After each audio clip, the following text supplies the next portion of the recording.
time for the Gore N More podcast. Gonna have a good time. Gonna have a good time. Yeah, we're gonna have a good time. We're going on now. A ball break, walking hand in hand in the moonlight. We'll be the sweet soul there. I swear we'll never part. We're going on now. A ball break, running in the sand, feeling alright.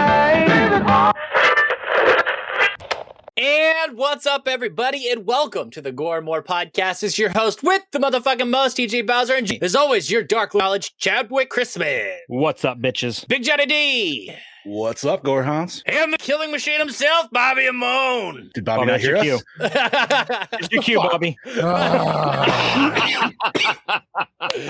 Today is March 29th, 2021, and we got a doozy of an episode for you today. But first, it's time for your slice of life. Big Johnny D, what did you do? What's up, buddy? What did I do? Well, I started the new Project Louder project. Me and the saucy Aussie himself, Mr. Brody Kane, who we'll hear from in a little bit. Yeah, you like that? I've been trying to ring with that a little bit. Him and I did our first two episodes in one of our new podcast called Fatality and MK Retrospective. It's Shout good. out right there. Brody and I definitely went a little Snyder cut this weekend. Yeah. I think we were a little too excited about what we were talking about, kind of lost a little track of time. But we're going to clean that up for audio, and we'll learn from our mistakes for episode 2/3 coming at you next week. Other than that, man, I've been just relaxing. Got to watch this delicious movie not only last night, but today. And Double whammy. hey, man, yeah. It was the first time for me, and it was one of those ones where I was like, that was really fucking good. I want to watch it again. And Pretty damn good, man. other than that, man, did my Easter shopping for my kiddos and my nieces and nephews, so that shit's out of the way. And yeah, man, just been waiting to hang out with you homies. Bobby, how you been, buddy? Me, I've been good. I also had a nice relaxing weekend. We had a birthday party on Saturday for my uncle. He's getting old now. He's only 48 years old. So, he's 47? 47. Sorry, I made him 1 year older. That's only 11 years away from me, man. Was that an off-screen Mama Amone? Yes, it cameo? was. Yeah. Yes, it was. So, like as you can tell, I can't count for shit. And then Sunday went out for my one friend's birthday. My one friend Taylor, and then her birthday is later this week, so we went out yesterday a little bit. Shout out to Taylor. Yeah, happy belated And then birthday.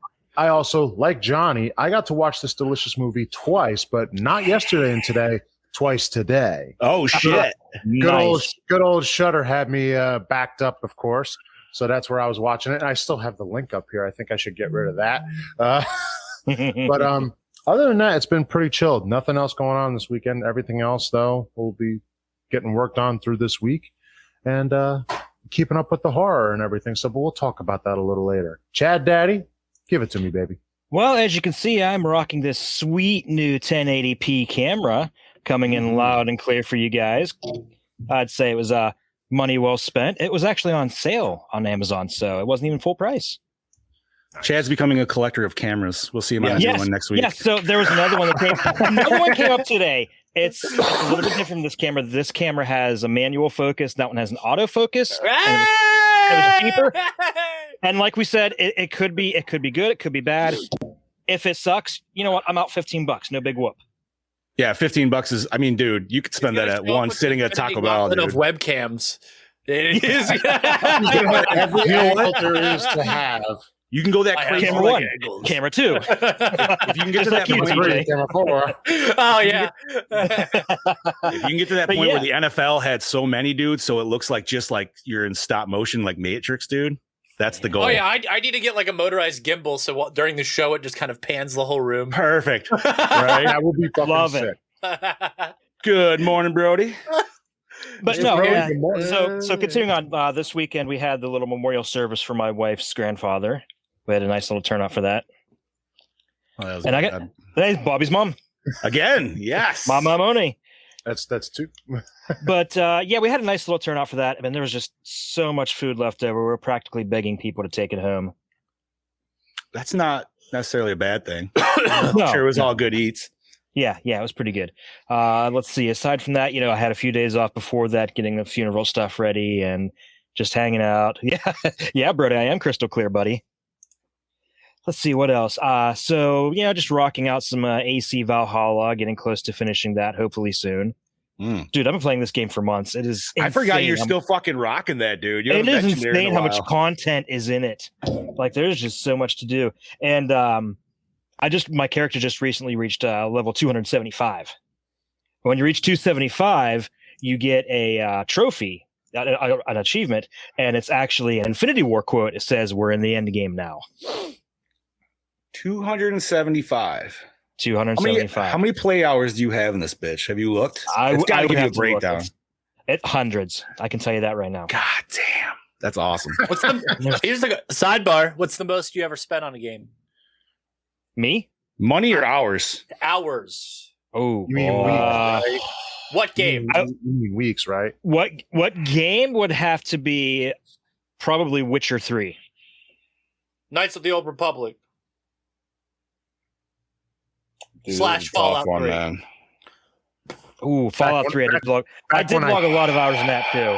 Back when I did game, because I haven't done it in so long, the Call of Duty 2.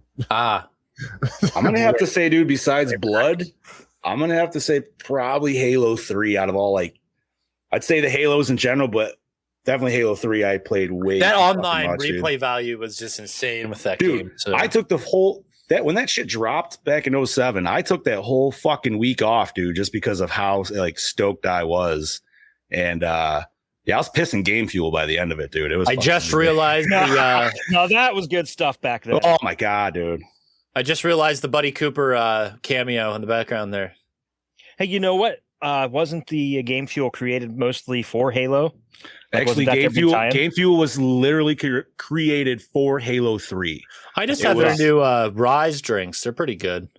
Yeah, because they even had Master Chief on the bottles. Yep, yeah, I remember that. So it was such a big deal because that was the first Halo on 360. So it was the big oh fuck, here we go. And I mean, obviously, dude, most gamers, especially even now, they're drinking Mountain Dew. I don't know what it is. It just goes hand in hand. And it's the sugar and caffeine content. Yeah, dude. It was just me and my roommate. We rented another big screen TV from the one we had, so we had two in our fucking living room that week. It was literally a nonstop party of Halo. By the third day, I went over to pick up my buddies because my one couldn't drive, dude, and my one eye was completely bloodshot from lack of sleep and the amount of sugar I was taking in. And he's like, I showed up and they just kind of looked at me. They're like, "Are you okay, dude?" And I was like, "Yeah, why? What's up?" And they're like, "You looked a little cracked out right now." And I was like, "Oh." And the joke was I drank so much that it actually formed a red 3 in my fucking eye. But anyways, get off that shit. Okay. Let's go back to you, buddy. But yeah, aside from that, not much. Just of course, I ordered the movie for today. I ordered that on eBay, or not on eBay, on Amazon last week, and it's in the mail now. Nice. So it's sitting waiting in the post office. It could have come a couple days earlier. No, it had to come the day of the fucking show. Motherfucker, 4K that's like or 2 no? blocks down. do they have a 4K copy of this or no? They do. It's not the 4K is. Oh wait, no. Sorry, I was thinking of the Tremors 4K. Yes. Oh, you're fine. Yeah, sorry. Chad gets the Blu-ray. It's the same scan. It's just this is on a 4K disc, and his is on that. It's actually labeled and dated. So yeah, I don't have a 4K player, so it'd be useless to me right now. Useless. I thought you. He got 4K TV. Yeah. Well, don't you have the PS4 Pro, so you could at least have? No, I have the PS4 Slim. Ah. Okay. I don't. Does the PS4 Pro upscale anyway from Blu-ray? It does. It does. It does. It upscales Blu-ray discs, but it's not full 4K. Obviously, like it's more of like how Xbox One S upscales it as well. Like it's not like if you got the One X, it has the full 4K capability. It's better to get a dedicated player anyway. Correct. Yeah. That has that capability. So PS5. Eventually, yeah. Yeah, pretty much. Or yeah. I'm gonna stick with the old Sony UBX. I'm still good with my PC, so I agree. Yeah, I'm patiently waiting for that 4K switch. So That's gonna be fun, dude. I don't need a fifth Switch, but it's gonna happen. Okay, let's keep this rolling. TJ, how about you, brother? Well, podcast here, podcast there, podcast everywhere. Dropped the latest episode of Lights Camera Exploitation this morning, and we covered 1970s The Bird with the Crystal Plumage by Dario Argento. It is a doozy of an episode. If you guys like Italian genre film, go check it out. It's available on Project Cloud or anywhere else you consume audio-only content.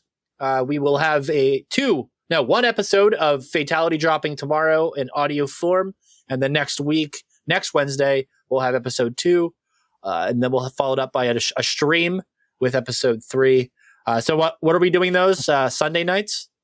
Saturday nights. 9 o'clock. It'll be Sunday morning for Brody.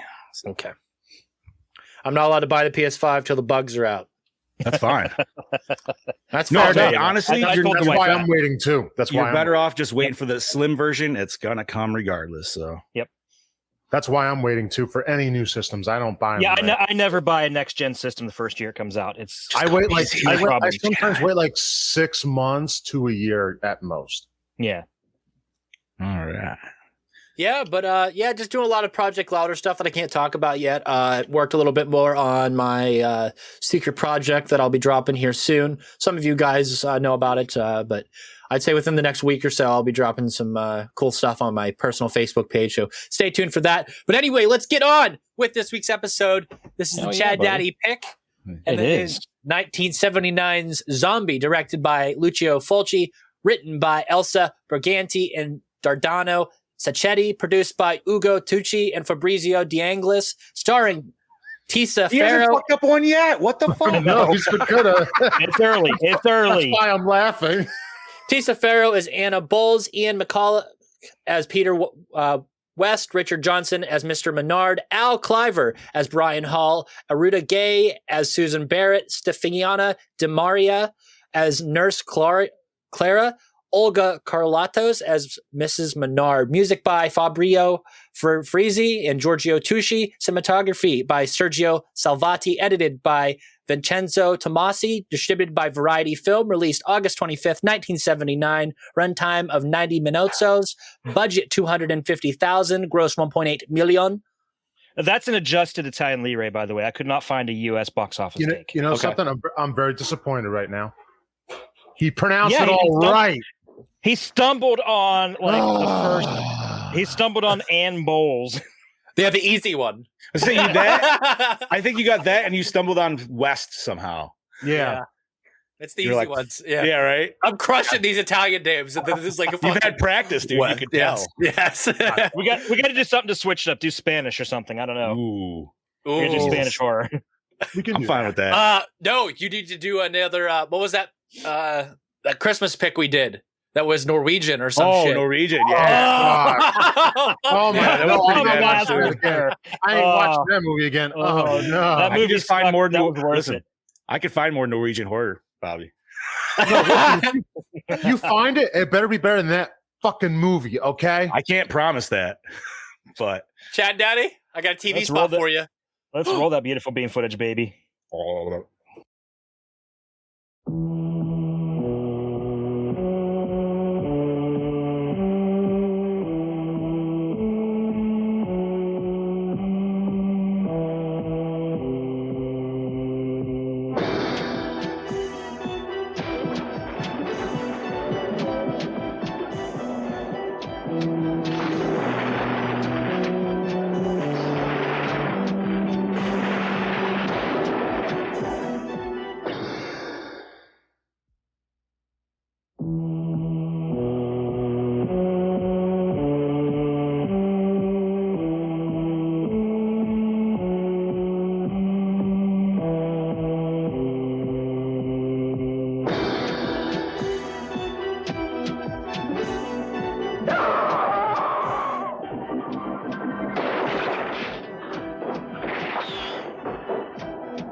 Okay, there we go. That's Nice, probably nice little actually, change up. Yeah. that not gonna lie. In terms of showing a film, that's probably the best trailer that I've seen that literally shows not it shows you enough, but doesn't show you a lot to give a lot away. Mm-hmm. If you can find the original radio spots, I think they're on the disc, and I know they're on the collector's edition VHS that Anchor Bay put out. They are hilarious. The radio. Oh, really? Radio. Oh, God, yeah. Like the one starts. You're in a room with all your friends, but they're all dead. I don't know. At that point, I'd probably be like, "Oh, I didn't realize he knew." It's so funny. The radio spots were fantastic. Did you guys read the ratings on there? That was great. There's not any sexual. Yeah. No one under 17 will be admitted. Chad, would you run it down for us? I would be delighted. In Italy, it was considered the unofficial sequel to Dawn of the Dead. In England, it was known as Zombie Flesh Eaters and banned as obscene. In America, it was called Zombie and advertised with the depraved tagline, "We are going to eat you." Tisa Farrow, Ian McCulloch, Al Cliver, and Richard Johnson star in this worldwide splatter sensation directed by the maestro of gore, Lucio Fulci, that remains one of the most skin-skewering, eye-skewering, skin-ripping, gore-gushingly graphic horror hits of all time. A sailboat arrives in New York without a living soul but a zombie that attacks 2 guards from the Coast Guard. The daughter of the owner of the ship, Anne Bowles, requests information about her missing father that was in the Antilles to the detectives that are investigating the crime, with no success. She meets the journalist Peter West, and they decide to investigate what might have happened to her father. They travel to Matul Island with Brian Hall and Susan Barrett in their boat.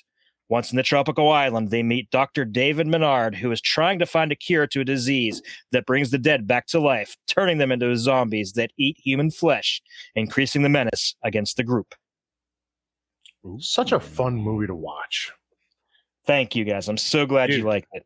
This is the weird part is for a number of years I've seen this poster with this face on it, and I'm like, I've never watched this, but that face stuck in my head forever. It's a very, very iconic image. Oh, yeah. Like I pull up the poster and I'm like, I still love that poster. So I think I didn't see the movie, but there was like, I don't know, one of those rundowns where it's like, oh, top 100 horror moments that, you gotta, whatever. And obviously you guys probably know what was on this one. It was definitely the zombie versus shark. So that's what I first saw of anything of this movie. And, I mean, I've always wanted to watch it, and I don't know why I never did. I'm glad I did. It was great. Funny story. My first exposure to this film, I bought it on a whim at National Record Mart. Okay. Probably 25 years ago. It was Anchor Bay's VHS collector's edition of it. And I'm pretty sure I bought that the same day I bought Demons on VHS. So I was exposed to this at the same time I bought. And at the time, I didn't really like this one as much, and I loved Demons. But over time, I watched it over and over and got a great appreciation for this movie. I watched Demons in the church last night as a double feature. Yeah. Oh, nice. Yeah, man, dude. It was just first and foremost, and I think everybody could. Dude, the gore in this was just impressive as fuck, man. It was wonderful, literally. I had to keep telling myself, I'm like, holy shit, this was 1979. Like, what the fuck, dude? Like, what the hell happened, man? We got this good, and then like just shit just fucking tumbled downhill after the fact. Like, it's the same year as Dawn of the Dead. And okay, let me give you the timeline. Before, yeah, Chad, do you have a timeline thing? No, I don't. Okay, so let me explain the timeline. It's not the same year as Dawn of the Dead. So Dawn of the Dead got made the year prior. And then it got sent to Dario Argento for him to do his cut and for Goblin to score it. So while it was in Italy, wasn't shown in the States yet or in Italy yet, but it was in Italy's like Hollywood type thing. Okay. Okay. So it was there getting scored and being cut. So other people in the community seen it. So if there was to be edits to the script, that was the time. Now, Fulci was the third director brought onto this film, the second being Umberto Lenzi. I've talked about him in the past, and if you want to hear me talk about him more, head on over to Lights, Camera, Exploitation. But so pretty much what happened is that film got released in the States, but Italy actually saw it first. It was released in Rome because of some sort of censorship issue in the States, so it got delayed a couple weeks. So Italy got Dawn of the Dead first, the Dario Argento's version. So it didn't necessarily come out first. Okay. It was. You see what I mean? It wasn't made at the same time. It was Argento. Okay, Argento and Fulci at this time had a rivalry. So let's just say if Fulci got hired onto a project and he's like, "Oh, I heard this American film, Dawn of the Dead's really good. Argento produced that, huh? I need to see what that's about. Oh, I need to add this to my script." I'm just saying. All right. Yeah. I mean, I took the whole. I watched a background thing on here. There's a special feature with like Fulci's historian, like the guy who's like the go-to Fulci guy, and he even admits that things got drastically changed after that edit was sent to Argento for editing. So, yeah, because this was originally supposed to be more of the Haitian type of zombies versus the Dawn of the Dead zombies. White Zombie and stuff like that were used as reference. And if Umberto Lenzi was a part of this project at some point, you can goddamn believe that it had a lot more focus on the Islanders than the version we saw with Fulci. And I think even Joe D'Amato did some pickup shots for the New York stuff. Was somehow involved in this film. I don't think we talked about Joe a lot on this podcast in just his impact in Italian film at the time. He kind of had his hand in everything. It's kind of strange. You'll go back, the Zombie 5, Killing Birds. He actually directed that film under some weird fucking pseudonym name. So, and that was the one that actually doesn't have any killing birds in it, right? Oh, it does at the beginning. I'm sorry, it has got one, right? Yeah. I know we've discussed that one before. Yes, we have. Speaking of Joe D'Amato, I did pre-order Deep Blood, by the way. You did? Okay. Yep. Okay, fuck it. Remember, I talked about it before. I did. Mm-hmm. I just remembered it the other day. I'm like, holy shit, I pre-ordered that. I completely forgot. Is that from Severed? Is that Severed? Yes. Yeah.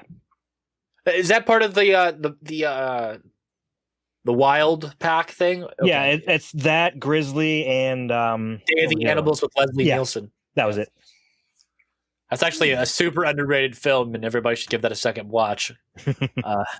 Anyway, let's keep on chugging, boys. Discussion. You guys want to hear what the doppelganger Kangabanger wants to hear from? I would love it. I would love to. I need my daily dose of the C word. I had him in mind when I picked this because of the eye scene, by the way. Yeah. Oh, I bet. And he just got exposed to Argento's first horror film. So this is technically Fulci's first horror film as well. He did thriller films before this, but this is his real first horror film. And spaghetti westerns, yeah. Yes. Well, howdy doody there, my fellow compadres. It is I, your DKB, here back for another motherfucking episode of Gore N More, and this week I'm here to talk to you about one of Chad Daddy's favourite fucking horror films from 1979, Zombie. Yes, that is correct. Let me start off by saying I've never seen this film before. I did go in with an open mind, as I always do. I have heard a lot of mixed reviews about this film, mainly positive though, so I was really intrigued to see what I was in for coming into this film. Now, Zombie poster, yes, I have seen it everywhere before. It sells me every day of the goddamn week. I mean, the design of that zombie looks fantastic.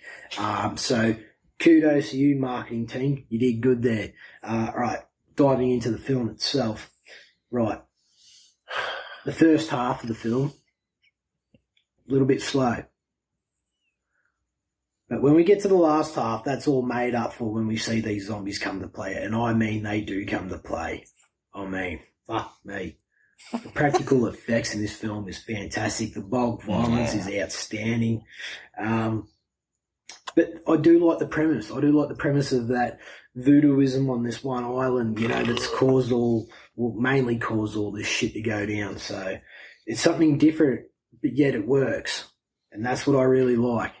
If you can create something like that, especially when it's different to all these other films like Ramiro's, I'm pretty sure Argento's in them, you know, you've done right. You've got something special, and you can. Well, I think they've turned it into a bloody series, so it sort of speaks for itself, doesn't it? What else is there? yeah, I will just point out, very overrated scene, and this might cause a bit of controversy with you, Chad Daddy. Shark versus zombie. I was expecting a little bit more. Didn't fill my needs. I do like the premise and the concept of it, but fuck me, if you're going to fight a zombie, at least make a full movie of a zombie versus shark. Who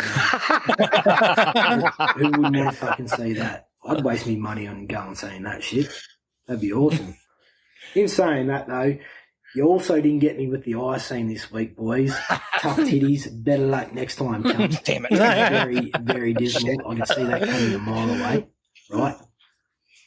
But, yeah, all the best. Good attempt. You didn't get me. So, right, moving on to the score. I'm going to give the Gore N More score for 3.9. All right. That's right. You heard me correctly. Righto. I better nick off the bed. It's pretty fucking goddamn late. So thanks for having me back on the show again, boys. And I shall catch y'all next week. This is DKB signing out. Peace out, motherfuckers.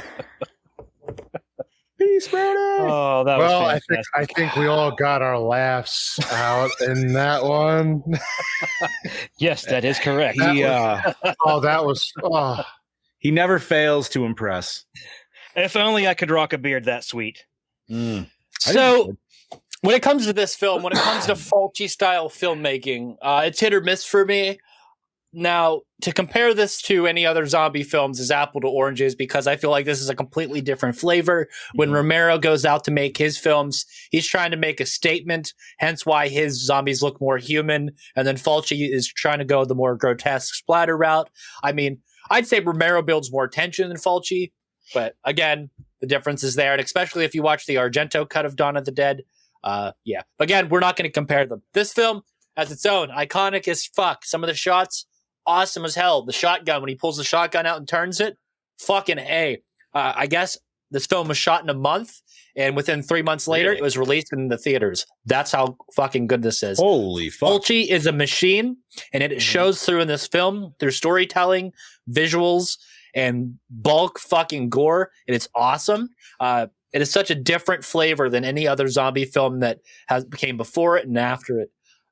Like they said, you guys, everyone mentions the iconic cover, but I think that it just the scene of them coming out of the ground, like the Spanish conquistadors. Oh, dude. That was one of my favorites. The shot composition of that is just gnarly. It's haunting. And I feel like he approaches the zombies in a different way than other filmmakers do. He gives less attention. He dehumanizes them. They're more animals than, let's say, Romero zombies. Romero zombies eventually take on characteristics of the human selves. Fulci don't give a fuck. They're pretty much ruthless animals that just come for you no matter what. And it's crazy. Okay, I just want to stop you there. The whole, that's jumping ahead. That's looking too far ahead into Romero's films. You want to compare this to something compared to Dawn of the Dead, where they're still basically I'd say they're even still doing stuff because because they knock down walls, and that weird bald-headed dude. I feel like they learned. I'd even go personally farther than that, just because we covered the 90s, but it did do this in 68s. Yep. Dude, the first zombie literally picks up a rock and uses it to smash a window. That's using a weapon right then and there. Okay. That's literally the first zombie of the series. So, I mean, I feel like Fulci zombies are portrayed as more of grotesque monsters. Romero zombies are portrayed as more humanized with those type of features. I mean, visually and I mean, their performance-wise as well. Okay. Yeah. And that is like a night and day, just literally. But again, every zombie here. With Romero, we're making a statement. With Fulci, we're trying to gross you out. Yes, we're trying to gross you out. That was every Romero film. Every Romero film as it was trying to make a but that's the difference there. Yeah. But yes, but that's why I like that's just films. Storytelling. That's just a completely different storytelling style. Yes. So I will Which say, translates to visual style as well here. Right. Oh, yeah. Yes. And like what you said, it's a totally different beast. I would say one scene alone that just shows it being different than any other zombie movie is watch the scene where the doctor's wife is getting eaten by 4 zombies. I've never seen another zombie eating scene quite like that. And it's so cool.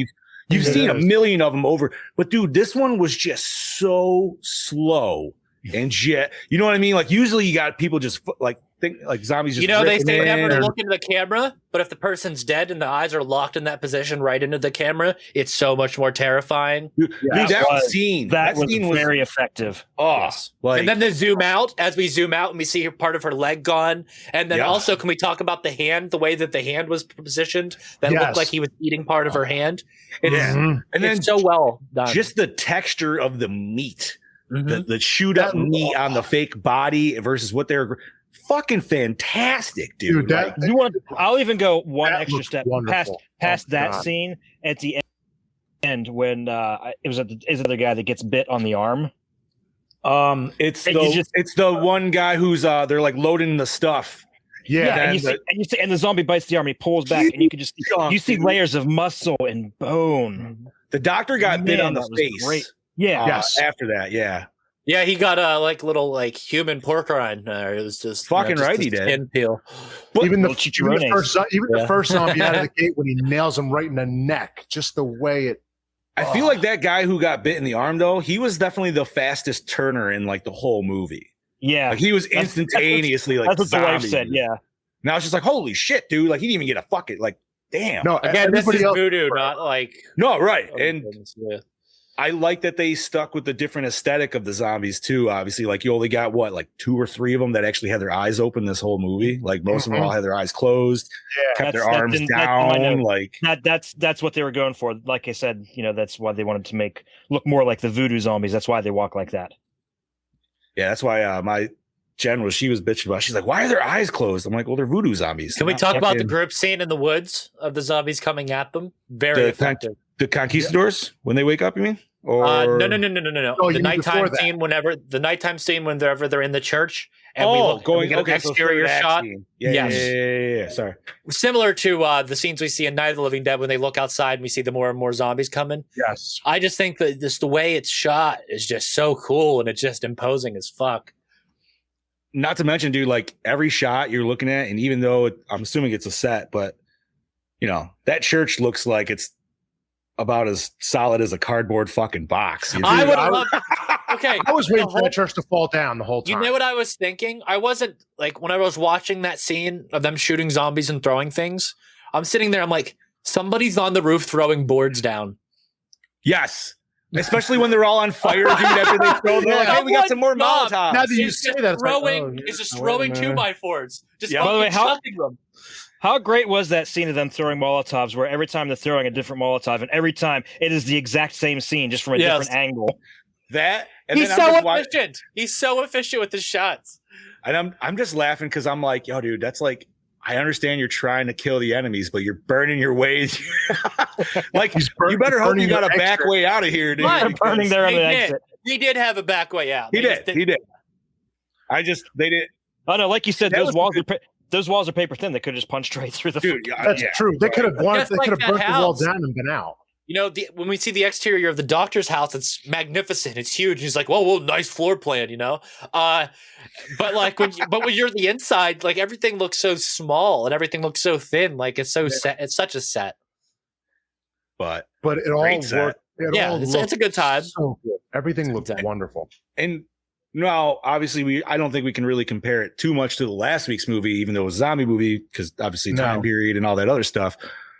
But once again, dude, we had some great night shots that were perfectly lit and shit, dude. Like, Oh, right. Dude, Okay, perfect example. And I was going to touch on this when we talk about cinematography. But what the hell now is the night scene where they're on the boat at the beginning. Yes. And you just see the light like flickering up, like flaring up and down to kind of simulate the rocking of the boat. I love that. That lighting was just perfect and spot on in that scene. Definitely some of the best lighting I've seen in a horror movie, especially in certain scenes. not to mention, I personally like the gimmick of half the cast being English and half the cast being Italian, so everybody looks dubbed at some point or another. Like, Just what the fuck is going on? I don't know, but they made Godzilla look childish. These Italians, like we said, with some of those pieces stuff. These dubs are awesome. These Italians and Spanish dubs are fucking just the best. Yeah, well, the beep, the bop, the boop. Oh, I mean- Chad, Yeah. that movie Cthulhu Mansion that Vinegar Syndrome dropped, same director as Pieces. Really? Yeah. What's it called? Cthulhu Mansion? Yeah. Ooh, Is this an older film, I'm assuming? Yeah. We've reviewed a couple of his films now. Yeah, I can't remember it. It's like it's Pierre something. Slugs Slugs was the other one. pieces. Yeah. Slugs. Oh my God. Dude, I love that movie. That was a I Bobby haven't pick. fucking thought about Yeah, that since that was we my reviewed pick. that shit. I sadly was just talking about it the other day because Steph brought it up about something and we were talking about it, and Harper's heard me talking about a scary movie about slugs, and now she wants to watch it, and I'm like, you don't need to watch it. She does It's not hard. need to. You don't need She to. doesn't listen. She doesn't need to see slug larva explode through someone's skull. Not now. Not now. I don't know if that would bother her. I still laugh at the fucking chemical explosion at the farmhouse, dude. That could have all been avoided. You know what? Now that I think about what got her started on slug, we watched Tremors. That's what started the whole thing. Oh, perfect. Fair. All right. Think about it. They have the same like kind of body type. Now that you think about it. Chad. Let's do this.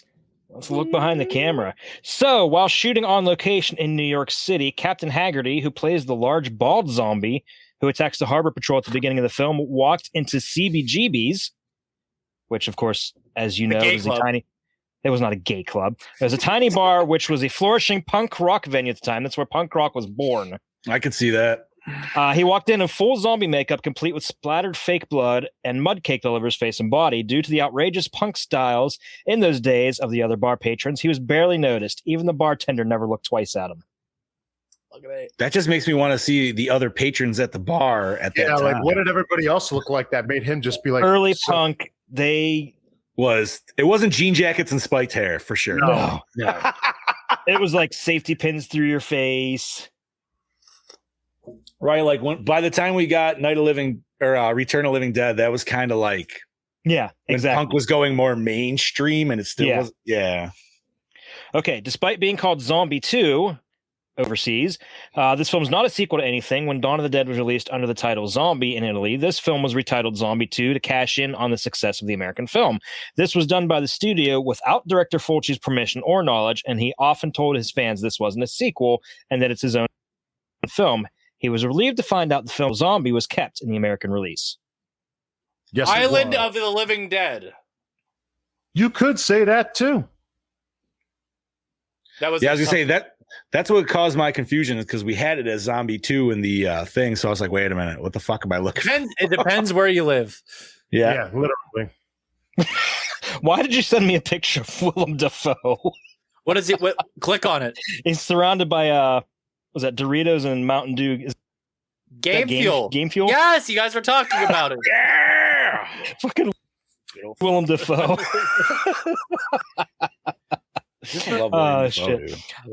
Since there was no CG at the time and the production didn't have the budget for fancy animatronics, a real tiger shark was used for the infamous zombie versus shark fight scene. What that made? Oh my god! I'm sorry, I just had a fucking Brody flashback. Yes, that is correct.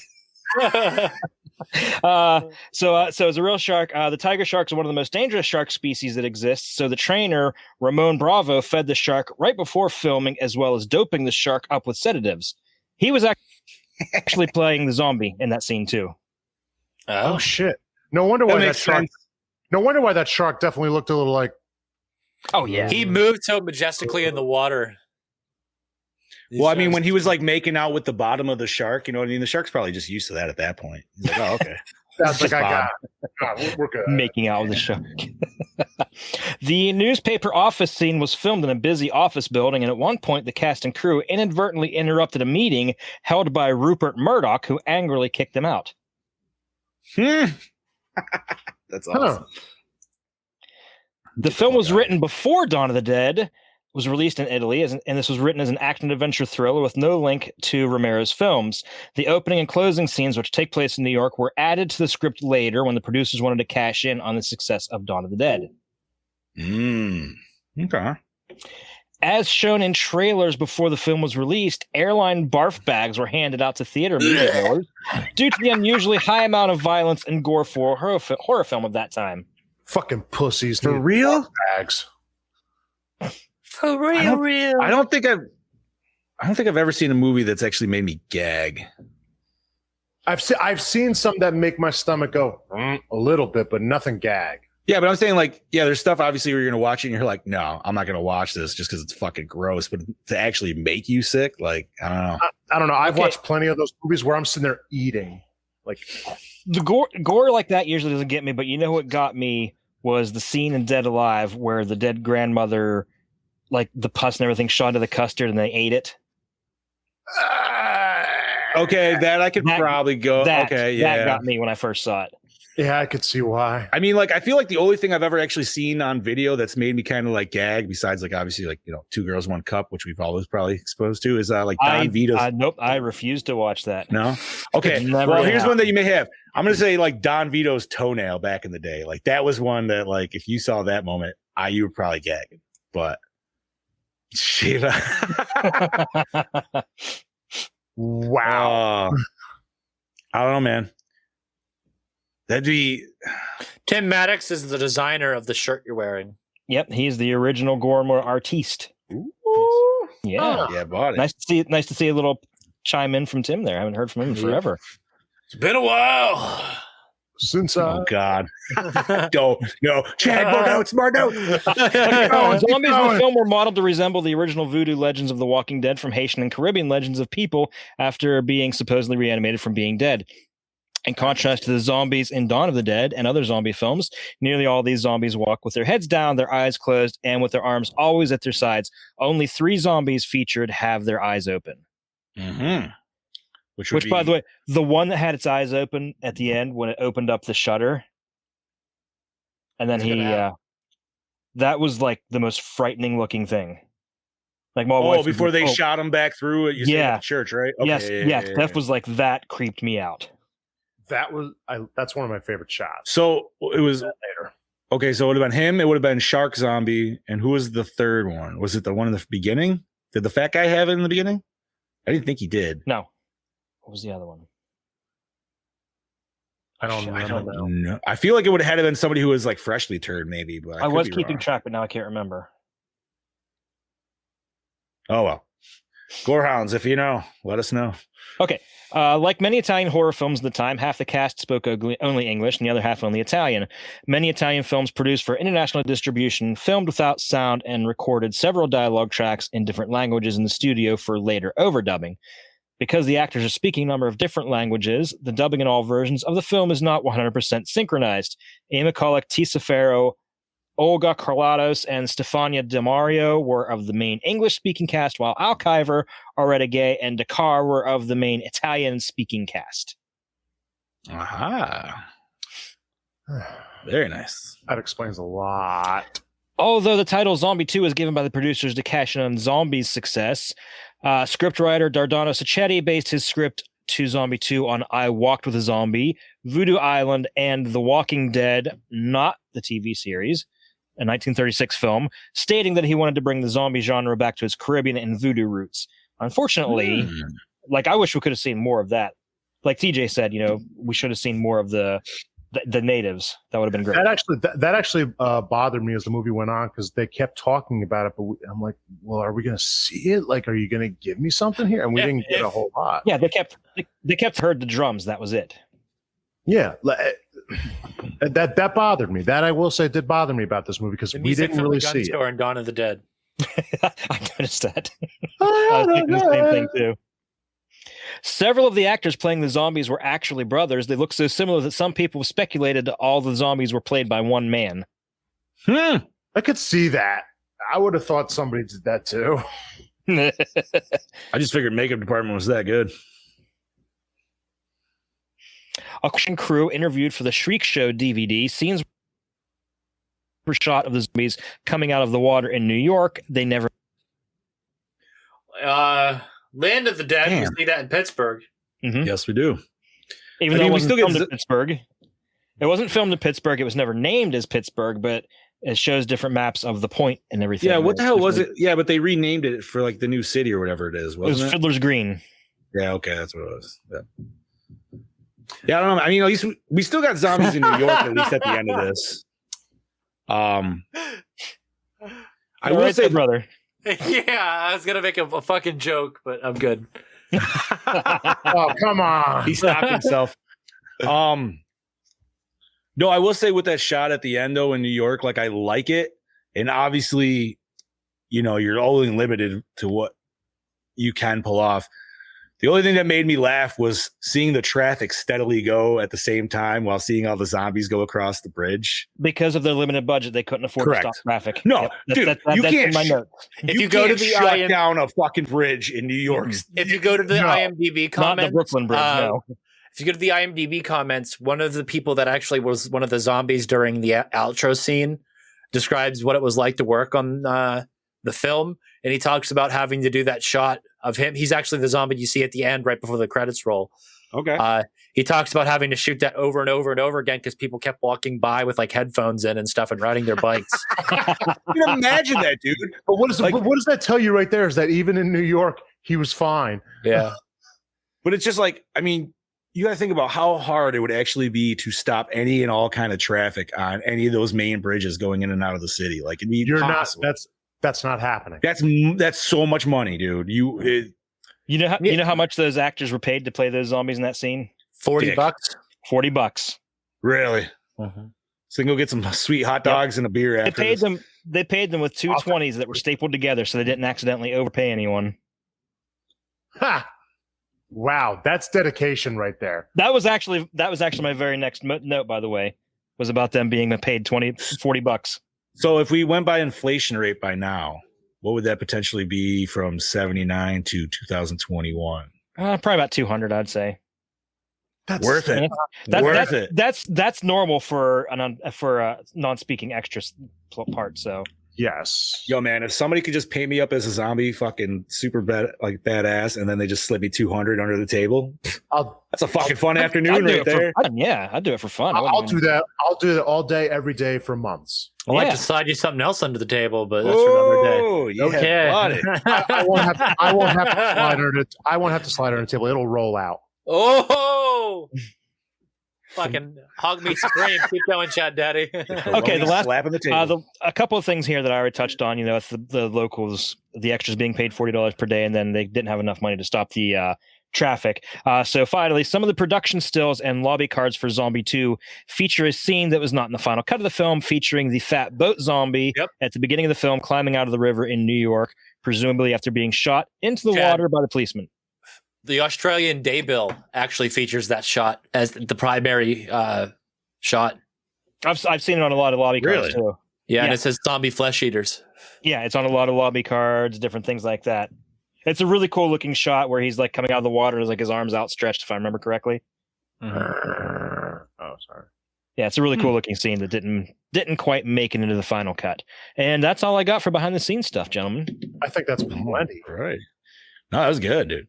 Oh man, big questions. This was a tough one. I feel like this one would be could be easily explained given the time period, but why are all the fucking women ridiculously stupid in this movie? Fault tube writing. Yeah. That's all definitely writing. Because like I just kept getting asked, like, why are all these women dumb as hell? They're not moving. And I'm like, state of shock. If they were smart, they wouldn't find themselves in these situations. Here's a very good question, and I know what the answer would be, but when the girl goes scuba diving, why did she strip down to nothing but a G-string? I mean, obviously it was just for a TNA for the audience, but logically it makes no sense. Because correct, it was for us, so we can get a little titties. But like you said, and you probably thought of it too. That would fucking hurt, dude. That'd be some chafing from that fucking straps and shit, dude. That's why you wear a wetsuit when you do that. Listen, where that strap was hurt. By the way, a wetsuit that was literally sitting right beside her in the boat as she was strapping the scuba. If you watch the 4K, you can see some fur hanging out of that G-string. Nice. So, yo, what? Maybe it was just to show her prowess and because obviously when she did that other girl instantly looked at her dude, was like, like just you know what I mean? Like it was that instant, like you better not fucking look. Although technically he wasn't really her. Only met like 2 days before that. Okay, correct. True. What if Fulci needed nudity in the film, but didn't want to have a sex scene like it did, because what if sex scenes changed the rating drastically for international distribution? So what if this was his way of including nudity in a non-sexual way? And we get that, and we kind of get non-sexual nudity twice almost. I mean, you just get a random shower scene, and then obviously the scuba diving scene that we're talking about. But. You did see Bush in the shower scene too. Yes, you did. Yeah, that was a good set. That was a late 70s Bush. It was not as. Never mind. It was very well manicured. Got Bush. Not like that girl in The Burning. That was a perfect view. You know, I'm not gonna lie, guys. I would love if you ever wanted to rehash that movie. Seeing Bobby and I weren't with you at the time, man. I would love for us to read that movie. I've never actually watched it. I have torn that movie apart by myself a lot. That's the plan. We already said we wanted to do that. I listened to your guys' reviews and obviously our review on it, and I was fucking sold on in the first place. I just never watched it. I feel like I almost didn't need to because it's on Shudder now. Is it? Yeah. Nice. Yes, it is. Get a little Can't Stand You. Yeah, there's a lot of good stuff added. Fucking A, dude. I know. That's Weinstein's first movie. Yes, it is. No shit. Yep. Mm-hmm. It's where the bullshit started, man. I wonder if George Costanza had to do anything to get that role. Well, judging by what he had to go through in Seinfeld as the character, I wouldn't doubt it. Yeah, right. Oh man. Any more, Chad Daddy? That's all I got for behind the scenes. Here's another big question. If not that it has anything to do with the movie, but you guys said it earlier. But what's your favorite William Dafoe role? That movie where he hunts the Tasmanian tiger. I don't know if I've seen that one. I don't think I have one. It's a really good piece, dude. He's pretty good as the Spider-Man guy, the Green Goblin. I mean, I'm gonna have to say the detective in. God damn it, dude! What the fuck? What's the Irish Brothers? American Psycho? No, the Irish Brothers. I'm forgetting the fucking name. The Departed. No, Boondock Saints. Boondock Saints. Jesus. Oh Christ, yeah. Thank you. He was great in that fucking. Boondock Saints pretty good too. In general, was just a great movie. I can't think of a bad thing he's been in. Like Platoon, for God's sake. Ooh, great, awesome. But thank you, Scuba Steve. Agent Smecker. Antichrist. Tim's going with the Antichrist. I didn't see Antichrist. I did not see that. Can't say I have either. I don't know. I want to say as the Green Goblin and Spider-Man, but I really, really hated that costume they gave him. Yeah, but he was great he did Norman that. Osborn. He did an amazing job, going back and forth between normal and completely manic. I'm sad we didn't get more Dafoe in Justice League, honestly. But obviously he's a super side character at that point. Hey, it's all good, man. I know we still got him. We still got him. That's all that matters. I was like, oh, good. William Dafoe shows up. I mean, fucking great actor, dude. Platoon is a good one though, dude. I haven't thought about that one in a minute either. Okay, let me flip that on the head. Since we talk about that, let's talk about who's probably the best actor that's not named Nicolas Cage. What's your favorite Gary Oldman? Oh, dude. Dracula. I'm gonna have to say Fifth Element. Ooh, that's a good one. No, him and Dracula. I have not seen Lighthouse yet, Tim, but that is on the list to watch. I've heard good things. Oh, the motherfucker is Gordon in the Dark Knight movies. Yes, he is. Which, personally, he played a great Gordon, but dude, J.K. Simmons as Gordon is fucking amazing. Not as amazing as him as J. Jonah Jameson. Like, I feel like that's his role that he was born for, but he does also play. Sirius Black. Yeah, if you are the Harry Potter nerd, that is true. He's done a lot of stuff. I am leaning more towards Dracula though, because that was. Oh, he was in Lost in Space from '98. Yeah, he was Dr. Smith. He was also in Hannibal. Yeah, under all that makeup. Yeah. Oh my God, he was. He was the Mason dude Verger. in the yeah. Yeah, He gets eaten by all the fucking pigs at the end there. Yeah, what was his name in that movie though? Mason Verger. Oh, yes, there you go. Yes. No shit, dude. But no, Dracula, because he just pulled all of that off so wonderfully. I mean, you got to think how many different roles he played in Dracula. At least 3, right? that I can think of. 4, I think. Was it 4? Because he played old Dracula younger, and then he played when he was in what the fuck, dude? It's been so long. I think he did all the makeup too. So yeah, 4. If you want to get technical, yes, it's 4. Okay. What format did you back watch on it top. on, and how was the quality, mother lickers? I watched it on Shudder. It was amazing. Shudder. It was beautiful. Gorgeous. Same. My only beef with Shudder, even though as much as I love them, give us goddamn fucking closed captioning, please. For the love of God. There's a how the fuck do you say Del Toro's first name? Guillermo Del Toro. Guillermo? Guillermo There we go. We're going Spanish now. It's Fuck decided. you. We got to do a Spanish movie. Guillermo. I refuse to do Jose Larraz films now because you guys will fucking put me through the fucking ringer. But yeah, there's like a special intro with Guillermo del Toro. Really? Guillermo.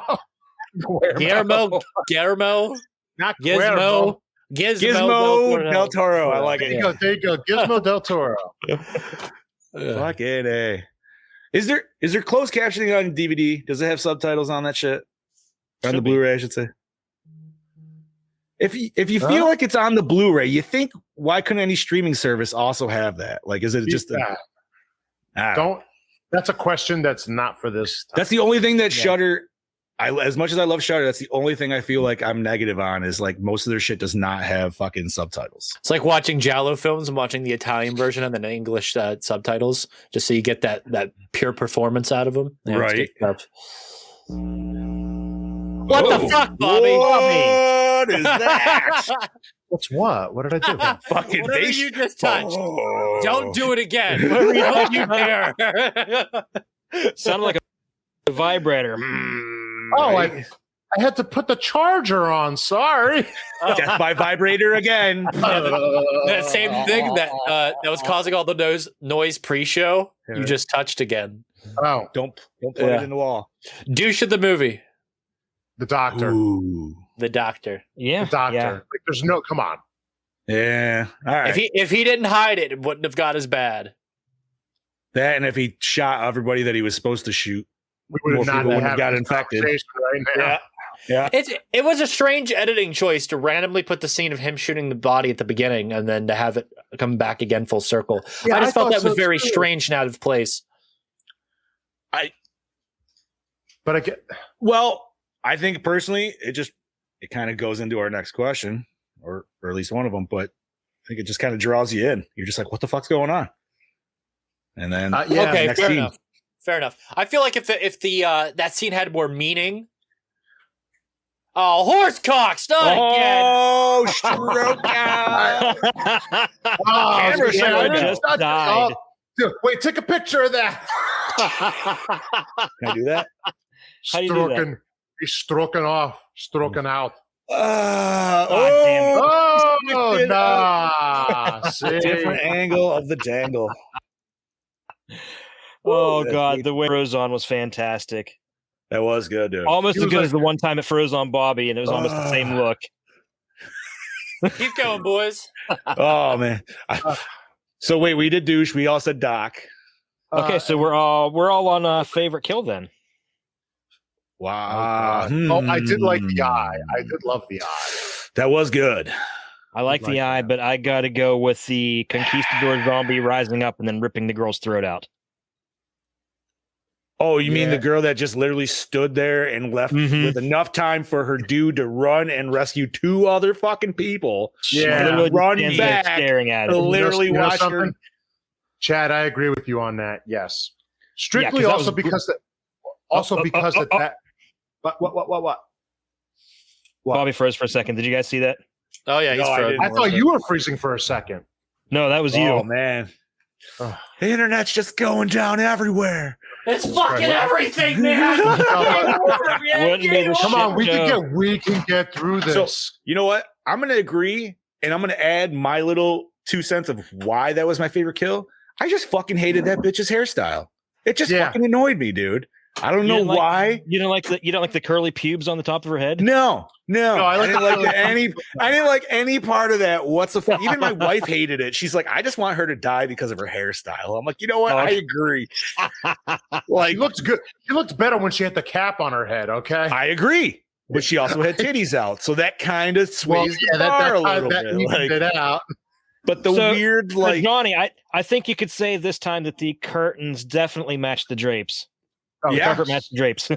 Yeah, like if it was like a bigger fro, like I could definitely get into it, dude. But that was just such like a weird little tight knit. Like I just fucked up. Like I had curly hair and I thought I had a good idea, and no, you know what I mean? Like, you should have never done that. Yeah. Well, maybe it was just so she could fit it in that diving cap. Who the fuck knows? You know what I mean? Like maybe. But and TJ is back. But yes, I will be agreeing with Chad. Favorite kill with the eye one as my second favorite.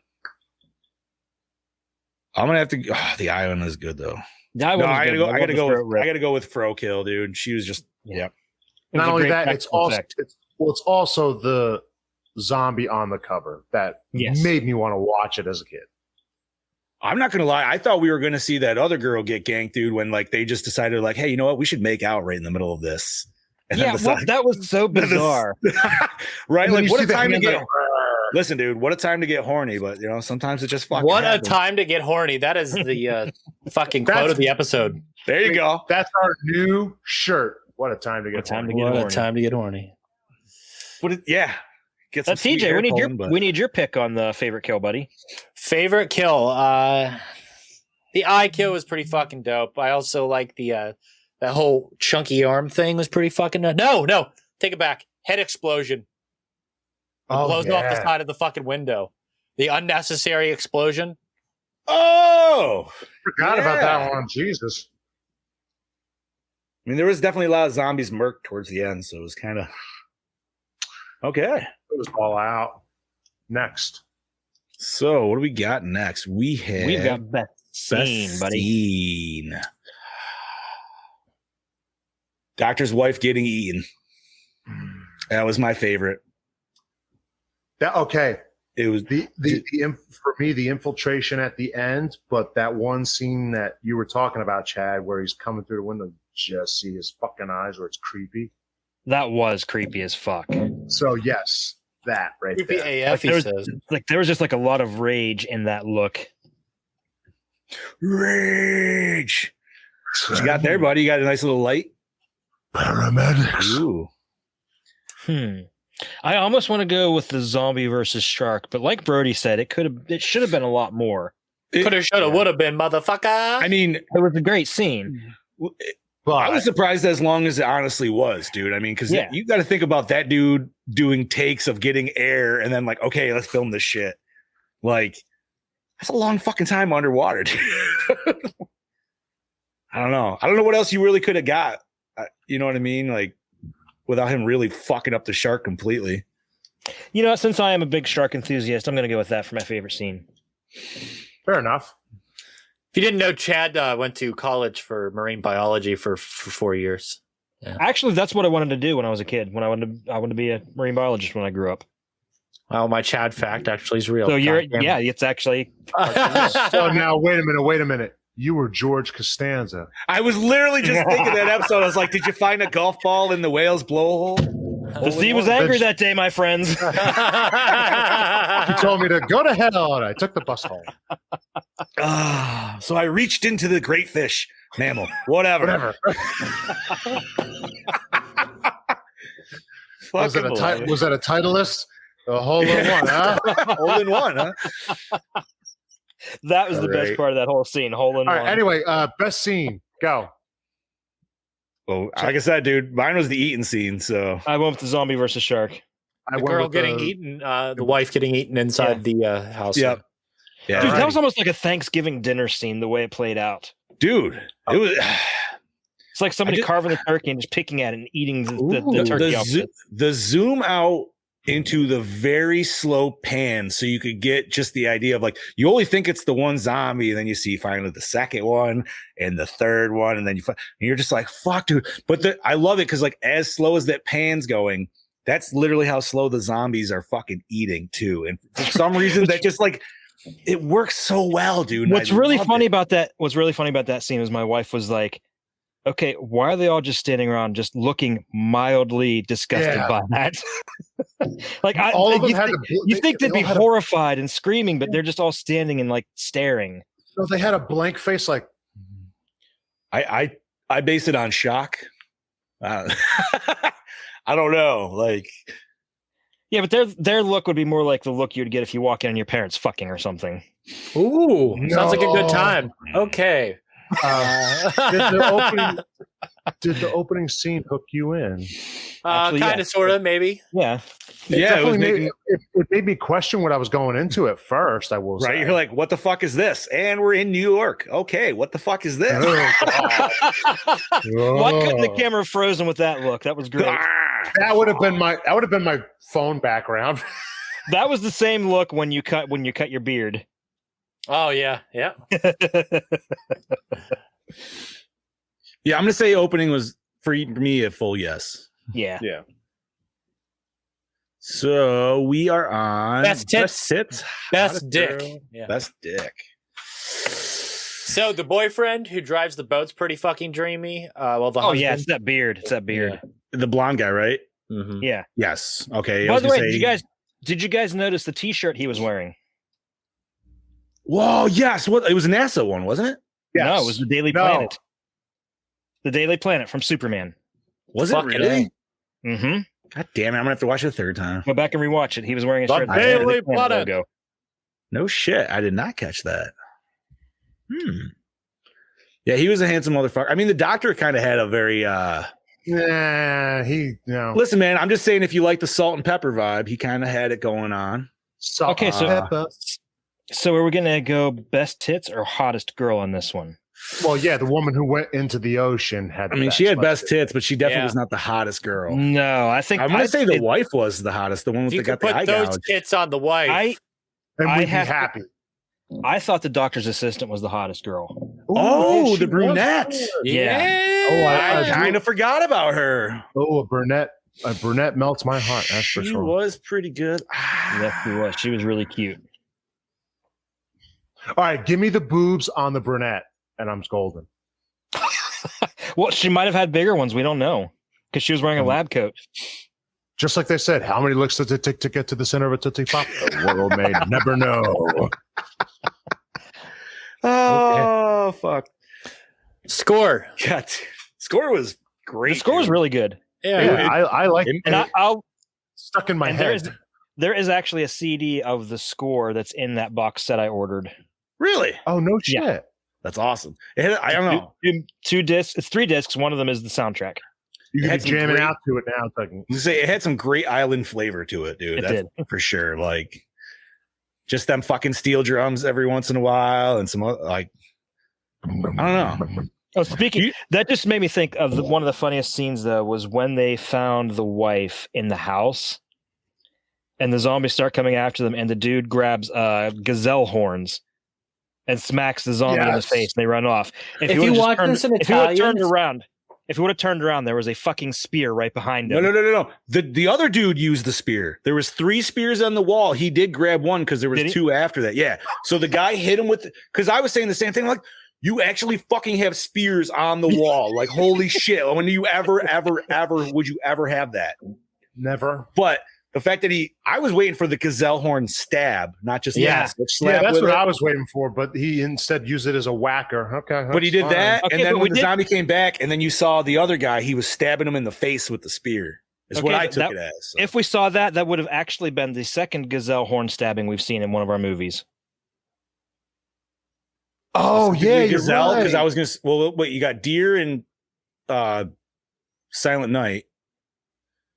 But those are deer antlers. What the hell else was gazelle? The Lost Boys. Oh my! And Michael killed David. Lance is gonna fucking come out of the woodwork now and be like, "You motherfuckers! How could you not know?" We're gonna get in Oh, trouble fuck. now. Yeah, right. So score was great, dude. Honestly, Best song. that one I can't answer because I don't think. I think I that's don't- NA yeah. that one. No, there wasn't really any. So How we about don't the jungle music that they used from Dawn of the Dead? We'll go with that. If we can choose that, then yes, we will go with that. I feel like that could be a unanimous vote. There you go. Favorite character, boys. I got to go with that handsome devil that drove the boat. Yeah, he's pretty good. The whole film. When he gets a shotgun in his hand, he gets pretty useful. Right? Yeah. I can't even argue. Yeah, because even the reporter now, Beard Man. Yeah, because the daughter she was completely useless. Yeah. Yes, she even had that. No, she had that useless look the whole time. Even when she was asking the cops, "Where's my father?" We were hoping you'd know. She's the original Barbara from Night of the Living Dead. Yeah. There you Just kind of screams and is in the way. go. Again, the character, that Ellen Ripley character, is not super, super popular right now. No, we only got it 1 year prior to this. Yeah. So correct. No, Alien came out the same year, 79. Oh, Alien okay. is 78. Yeah, no, 79. Why do I always think it's 70 fucking 8, dude? I don't know, but I always think it's 78 and it's 87 for Aliens.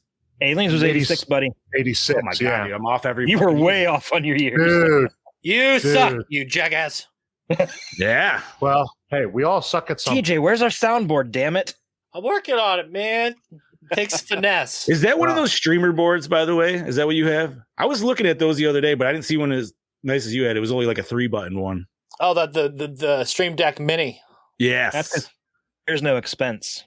Well, I was thinking because, dude, I saw TJ's and I was kind of like, well, I would like to have one for Fatality just because obviously there's always great fucking cues from Shao Kahn shit. But I think we lost TJ again. No, I'm good. No, okay. No, I he's just messing see- with the camera. I see the Pussy Palace light in the back, and I put a new battery in the camera. Just keep going. okay. So is it scary? Yeah, I think You some know of the what? visuals are terrifying AF. I think I would that and the gore is definitely over the top to where some, a lot of people would definitely not like that. This is So, a proper Gore and More movie. yes. Literally, yes, it is. So Yeah. I definitely would say yes. Chad Daddy did good. Yeah, Thanks, thank you guys. I'm once glad again, you Chad, for this, dude. Because Yeah, this is something I've wanted to watch for years. So I'm happy I got to watch it with you guys. I'm I'm glad I really was in the glad same you boat guys with Bobby. appreciate it. Like we were the newbies on this one. Like It's like For this, sure. All this right. and Demons. I was really hoping you guys would enjoy as much as I did. Demons was great too, dude. That was Oh, good. yeah. Demon. Fucking mustache sideburns, man, all fucking day. Oh yeah, that was the man. That was the man. Bobby So, Rhodes. That's that one bitch, dude. What was it? Bobby Rhodes. I believe so. Yes. Yes. Oh yeah, And also almost as That was awesome as a character in the second one, but Nah, Yeah. first better. yeah. the but he first one was so no, much better, dude. Like, pimp name So does it hold up and to slick today? back. I think it does hold up today, man. I think the cut that I personally watched, which obviously is the same way you guys did, clean as fuck, sounded great. Oh, I wanted to say, if you watch the Italian version and you have Yes. Dolby Atmos, it kicks in. Oh no shit. Yep, it supports 7.1. Nice. Huh. Okay. Well then, gotta get them subtitles. I would say for the most part it does hold. I would say the most part it does hold up, except for the completely useless female characters. Yes, there we go. yeah. Yeah. If you could tweak them a little bit, make them a little stronger, a little smarter. One could So I mean- argue that they have a place depending on the film. Correct. Right. Right. I mean, They were definitely a product I'll of that take time. Useless take male the- characters are just as expendable and useful in those films as well. So I'll take Indeed. the long shot and just say like if that were to ever happen, they remake this, change that, and go for and that's it. Just change that, keep the gore, keep all that shit. All right. So acting, good or bad? I guess you could I say would good. say- It's kind of hard I to would say judge good, because of yeah. the dubbing. This is Right. another I was word gonna say for nothing say. felt super hammed in. You know what I mean? Like it didn't feel over the top by any means. So I would say it was good. And the only way you'd really be able to judge it is if you watch the Italian version, honestly. Right. And even then, I don't think you would. I think it'd be fine. So I'm going to say good. Yeah, I'll say good. Yeah. All righty. I think this is the question we've all been kind of waiting for here. Did we like the cinematography? I did. I thought it was wonderfully lit. Yes. It looked great. Wonderfully lit, wonderful angles, wonderful shots. But let's let the expert chime in on this before we add in. TJ. Fulci's not Argento, but it's a different style. Argento likes to shoot nightmare movies. Fulci likes to shoot somewhere in between. Romero's super grounded, and Fulci likes to operate within this weird realm. And I think that some of his shots, you can tell, are budget efficient, and then other ones are like he had a really cool idea. So like I said earlier in the episode, we talked about like the shotgun, the pull scene, wherever he does it, and then the camera moves with him. For this time period, that's pretty fucking cool. That's pretty innovative, and it makes him super badass, super effective there. Like you guys said, a lot of the lighting. I mean, it's not like the last movie we saw at nighttime with the over like lit nighttime scenes and stuff that are super dramatic. But I think that the budget limitations and the way that Fulci shoots film, I think that it pays off here because it translates well to the visual style and adds to the grittiness and the dirt of the film. And again, this movie was shot on film, and when you watch the 4K, they didn't scrub the grain; it's still there. So you kind of maintain some of that filth and the grit that they tried to portray in this film. The zombies still look fantastic. I think that just some of the shots compositions. I mentioned the graveyard scene during the daytime when they all rise up. I mean, how many zombies do we fit all within that frame, all rising up at the same time, like 3 or 4? I was just say it's really, really, really cool. I just think that the way that the camera work in some of these, similar to here's a good example. Whenever they find the helmet, and then it pans to her face, and she looks over to the left, and then they see the cross window, and then the camera pans over to the right, and you see the headstone, and then they kind of pan out, without like zoom out, and then we get a more establishing shot of the same thing. It's cool. I think it's just the way Fulci tells stories and the way that translates is just really, really fucking rad. Again, if we watch more of his movies, you'll see it just get better and better as time goes on. So, and to add on that, dude, I don't know about if you guys remember or not specifically. One of my favorite shot scenes was actually right in the beginning when the scientists were actually like looking at the blood. And just the way the camera pans in and pans out and like sweeps it. Yes. You want to talk shower scene when the hand comes up and it comes into frame slowly. And then the focus switches. Yes. I like that very much. Yeah. For some reason, I wrote down that scientist scene just because, like, I don't know, the way they zoomed in on the blood. Just the blood, the syringe and everything like that. And like, just like, it wasn't like super fast cuts, like where you kind of get with like Raimi and stuff like Reanimator that. Nice. Yeah. I could say that. Yep. So I'm going to say cinematography was fucking fantastic in this movie. 100%. Definitely. Who is the cinematographer in this film, and was he used in later Fulci films? I believe he was. That's a good question. Cinematographer was Sergio Salvati. Okay, what's the next question? I'll do some research while we. Did you like the premise? Oh yeah, absolutely, dude. Film. Oh, yeah, this movie ended wonderfully. You kidding me? And I like that we kind of got Zombies of the Caribbean. Like, it was great. Mm-hmm. Got a little bit. It wasn't your atypical. This motherfucker did the original Puppet Master. No shit. Yes. Yo, that's a great movie. Ghoulies 2, Cellar Dweller, Catacombs, 1990s The Bronx Warriors. Crawl Space, Thunder, City of the Living Dead, The Black Cat, The Beyond, The House by the Cemetery. So he's done was always a weird movie, The House by the Cemetery. He has done a lot of Fulci. Yep. He was active up until 2013. Oh, he also did The Wax Mask, which was the Fulci-Argento collaboration. I think he's still alive, too. No shit. Yep. I got to say, I'm at some point, I am definitely throwing City of the Living Dead on my list for us to watch. Yes. There's a 4K, I believe, of that. Is there a 4K of that, or is that House by the Cemetery I'm thinking of? I think that's House by the Cemetery does do that. Yeah. Okay. I watched City of the Living Dead the other day. Have to do the whole Gates of Hell trilogy, though. I think I've ever seen that. Yeah, that's Fulci's. Like Argento had a trilogy, the animals. Fulci had like a Gates of Hell thing.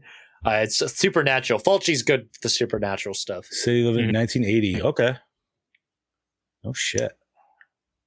All right.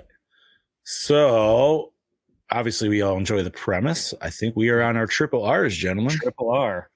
Rewind. Rewind. The fact that there's a 4K that exists in 2021 means that other people rewind it too.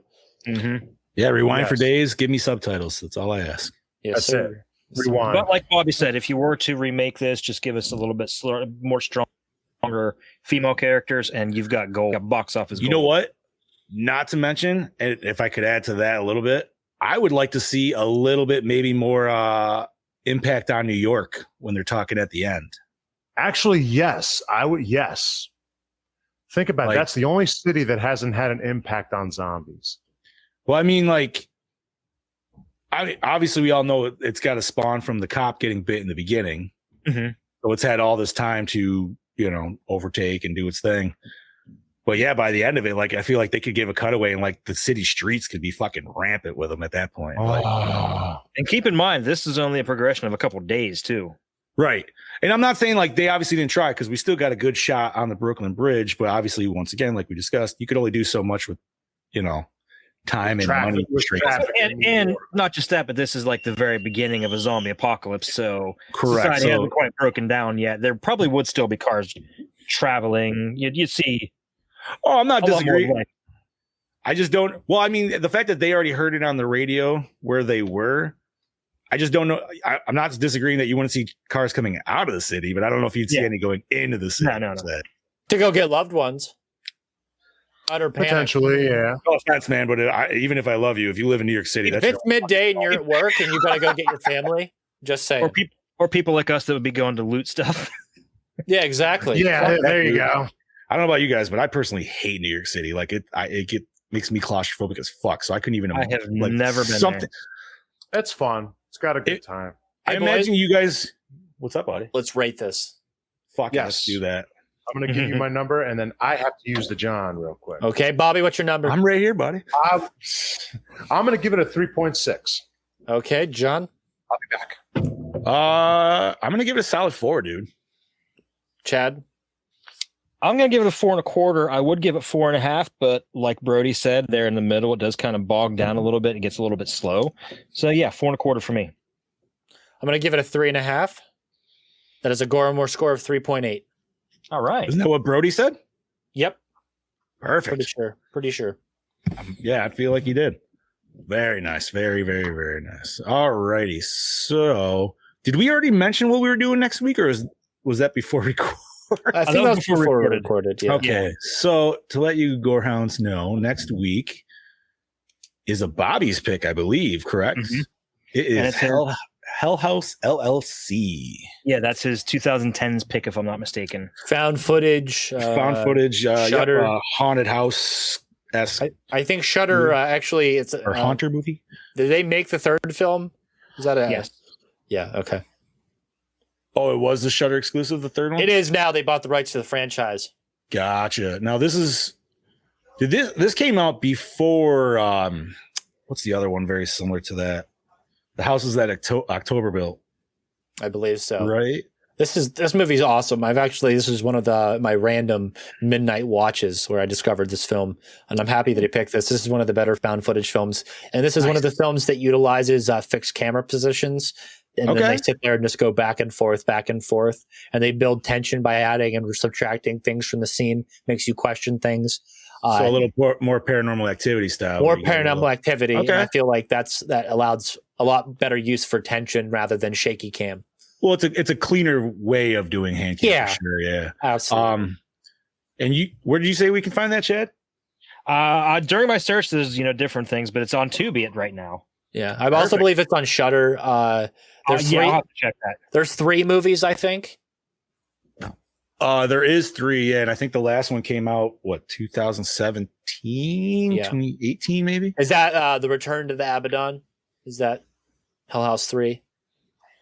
That I do not know. There's a wrestler. Bobby, do you know that name too?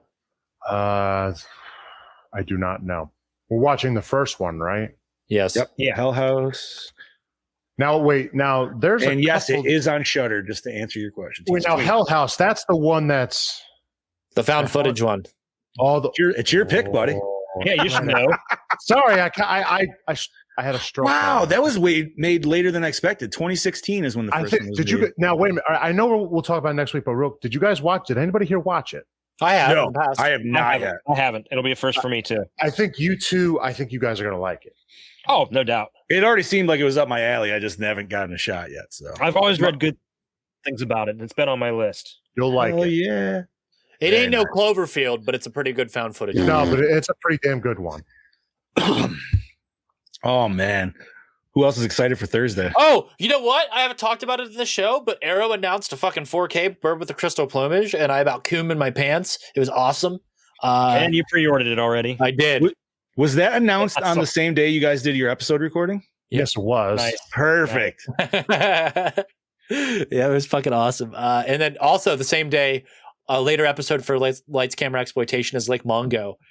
Second Sight announced a steelbook for Region B, and Brody was able to pre-order that the same day as well. So, no shit. Can I say something about Lights Camera Exploitation, buddy? Yeah. I had my work coworkers think I was watching porn the other day because of the outro. Oh my god! My buddy comes over and he's like, "Transac, what the fuck are you watching?" I'm like, "What?" He's like, "You watching some 70s porn over there?" I'm like, "Fuck no, dude." I was like, "It's my buddy's podcast." Yes. Nice. That uses 70s porn to, well, because I had it on the Bluetooth speaker and I had it all nice and loud, so you could just fucking hear it through the office windows. Phenomenal podcast, by the way. Thank you. You, Nick, and Brody do a great job. Not to fluff up our boys, but fuck that. That's what we do here. Mm-hmm. Definitely. It's phenomenal. I love it. Just got the new episode today, and I can't wait to listen to it tomorrow. Thank you. Yeah, like I said, I got a nice little clip there that. Oh, I'm so happy that it just fit. It's a Dennis Rodman joke. It's gonna hit hard. It's gonna hit good. It's fun. I will say, damn you though, for getting Olivia Newton-John stuck in my fucking head for 2 days. Physical. I love it, but goddamn, I was singing it. I'm like, fuck. Just kept catching myself. Yes. So just a friendly reminder that podcast that John's talking about is part of the Project Louder podcasting network. You can find all the podcasts over on projectlouder.net and other podcasts that are on the network are Box Office Banter, Bonehead Weekly, Comics and Kaijus, Big Bad Beetle Bros, Ghoulies Unfleshed, your official unofficial Ghoulies podcast, Jerk the Curtain, Joints and Joysticks coming very, very soon. Rabbit Hole, Rants in the Black Lodge, Somewhat Supernatural, The TJ Bowser Power, our two guys on Fridays, Wicked Wednesdays, and Wrestling Ruined. Available on Spotify, iTunes, Google Play, Audible, and anywhere else you consume audio content. This is your host with the motherfucking most, TJ Bowser, saying, see you next week. This is your Dark Lord of Knowledge, Chad Daddy, saying, go see Godzilla vs. Kong this week, starting Wednesday. Mm-hmm. This is your Fluff Master Supreme, Big Johnny Cage D, saying, ooh, you got caged.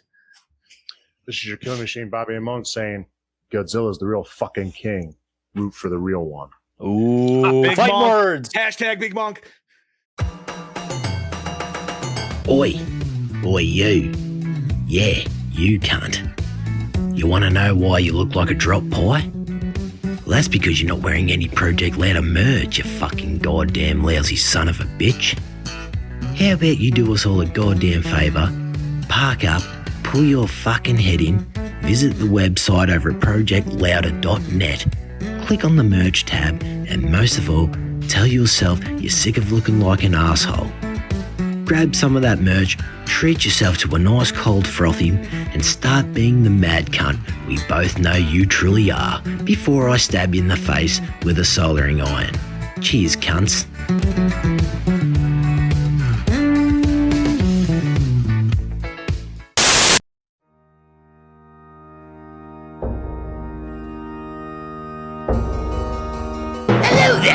baby girls. Do you like spooky things and horror movies? Then Cabin 13 has the stuff for you. Check out their selection of horror-themed props, bins, busts, action figures, collectibles, and more. You can find them on Facebook and Instagram. Be sure to visit cabin13.com and buy something, or I'll kill you! Marcio Charlie's Horror Costume Studios. Premium hand-sculpted latex masks, busts, and hoods. Everything is handmade and painted by Marcio himself. Be sure to check out his wide range and selection of products over at Facebook and Instagram at Horror Costume Studios.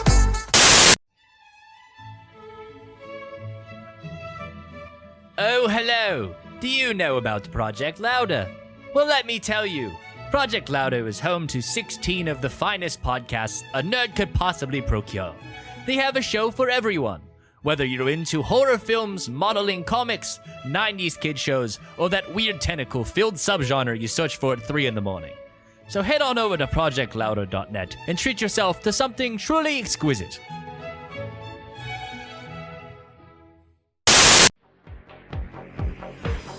Graveyard Classics. Horror-themed tees and posters, professional in-house screen printing, and Jaclay prints. Powered by Death Style Art and Graphics. Go see what you can dig up over at graveyardclassics.net. Come on down to Masked by the Lance, premium Friday the 13th custom-made hockey mask down there in Tennessee by Lance McKinney. Find him on Facebook and Instagram over at Masked by Lance. Go order one now, boy. Yee-hoo!